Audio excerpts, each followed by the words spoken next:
I worship. Good morning. Welcome to Christian Fantasy Football. It's Sunday. Are you at church? If not, get your butt there.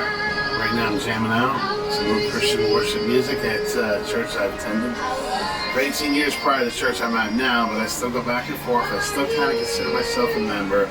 But we're listening to Westwood Church here in West Orlando, Florida. If you're looking for a church, I go to Lakeside here in the west side in Oakland, Winter Garden area. But I love this song.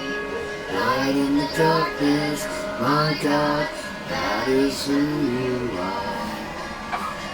Anyway, good morning. It's Sunday morning and I am back. I'm getting ready to start putting out some videos again. Christian Fantasy Sports here.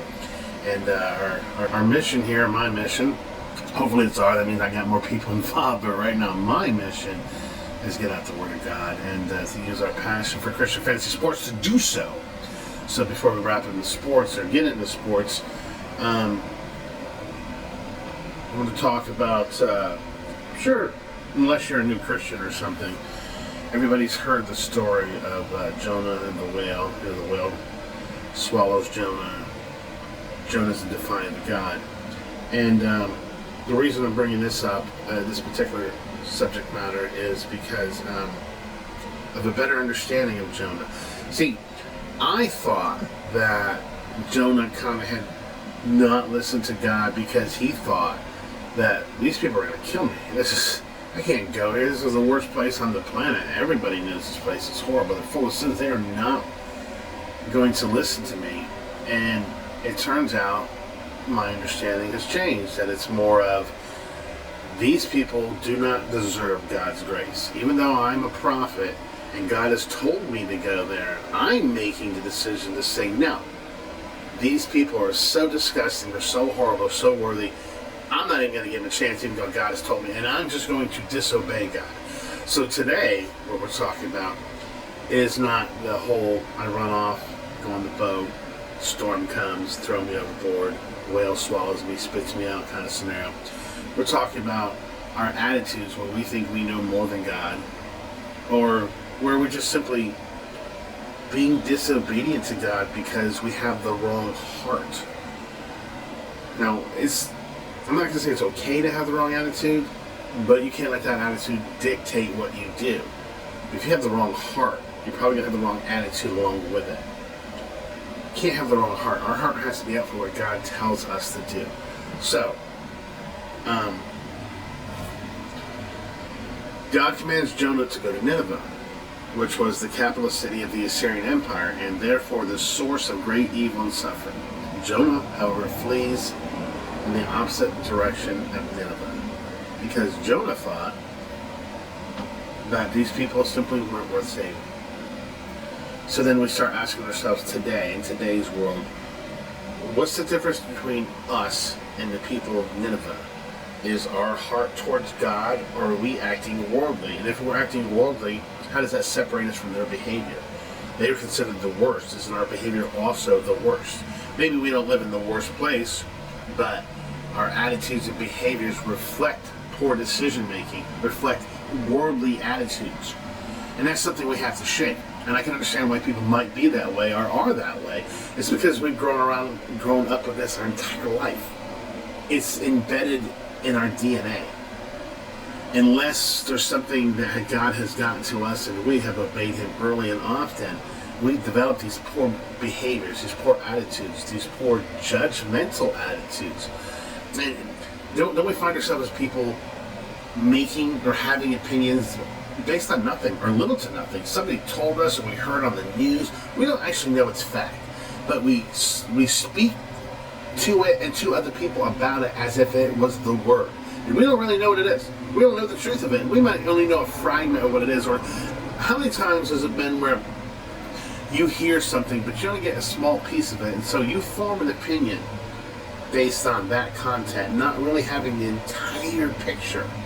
Because if you had the entire picture, you'd find out that sliver actually meant something different than the way you were looking at it. The truth is, we don't know, because we don't have all the information, all the details. We have to be willing to dive in and do the hard work. We have to be willing to be obedient to what God sends us into, even if it seems difficult and impossible. Or maybe the people that we're dealing with just don't seem worthy. We cannot be a Jonah. We have to be obedient servants. So, that's our message today. I hope somebody gets something from this. About the obedience of God's wisdom is far greater than ours. And even though the obstacles seem impossible, or maybe we think that person or those people aren't worthy, we don't get to make that judgment. We don't get to judge. We have to obey. Pretty simple. Right, Christian Fantasy Sports? We're more about God than we are just about sports. And we're certainly not about sports gambling. Keep your money. There's people out there that need it. You may need it. You probably do need it. Pay your bills. Don't chase your losses by gambling. It's a fool's game. Unless you're going to make it your job and you're doing it 365, 24/7, which I still don't recommend you do. But unless you're going to put that kind of emphasis into it, don't do it. Keep your money. Be obedient to God. I say this out of love. I'm talking to gamblers all the time, and they're always chasing losses.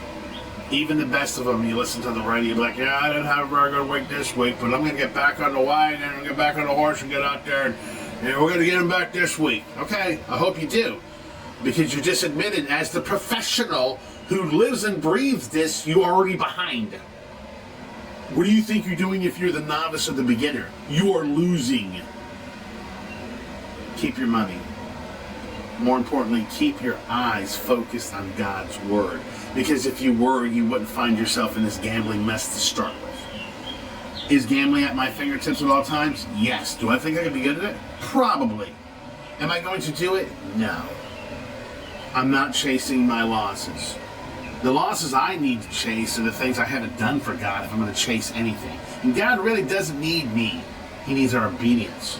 He needs us to know that we're willing to do the right thing for the right reason all the time. And yes, we'll fall short. We'll have bad days. We'll have bad moments. My kids probably think I'm the devil. But I love them.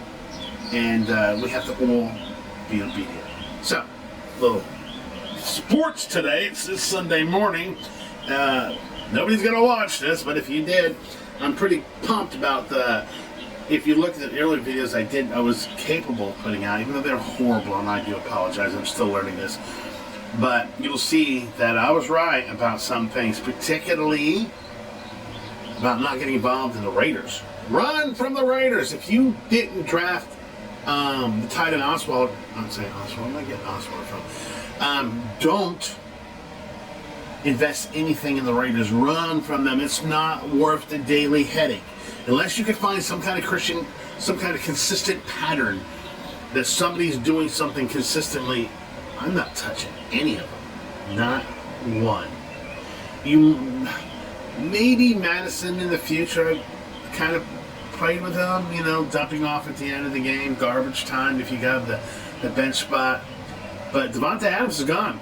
And the first video I put out, and people are ranking Devontae Adams as a top 10 wide receiver. I was like, no, don't do it.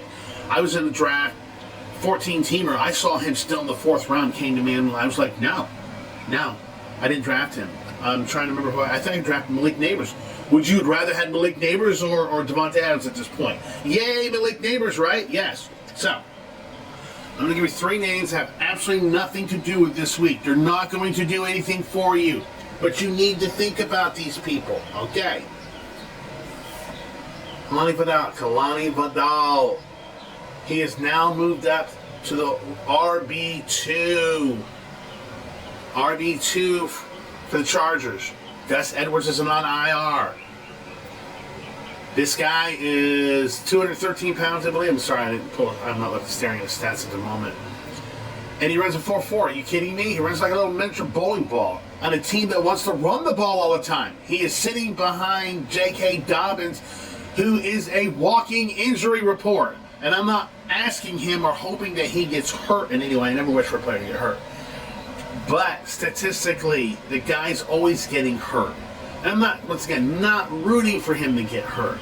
But statistically speaking, the likeliness is there of someone like him. You would want the guy sitting behind him, a nice young rookie. Another one, Devon A-Chain. Love Devon A-Chain, but he keeps getting hurt. He was hurt 3 times last year before week 2. Twice in preseason. He's already hurt this year. This is the guy you want. Stash. It's a stash. It's a stash. It's a stash. It's a stash. It's a stash. Stash right. He's right for your bench. And last but not least, Marshawn Lloyd. Marshawn Lloyd, because no one's really paying attention to him at this point. The problem is he got hurt early. He was kind of like the headline coming in, and then he didn't do so well. So he kind of fell off everybody's radar, was on IR, and moved down the line as far as the pecking order. But he's coming back, and you hear all the negative things about him. He's doing this, he's doing that. He's been playing and nursing through injury. In practice, in preseason, the guy hasn't been healthy. We haven't seen the full him yet. So why no one's paying attention to him, and if you have a spot, if you can't get Vidal and you can't get Wright, get Lloyd. Get Lloyd. Why? Because it's a great offense. We invest in great offenses. Young ascending players and good schemed offenses. And Green Bay fits that. Green Bay fits it quite well. The only problem with Green Bay is all the different receivers and tight end. But this is a different scenario. This is the running back. You're not investing in the passing game. You're investing in the running game.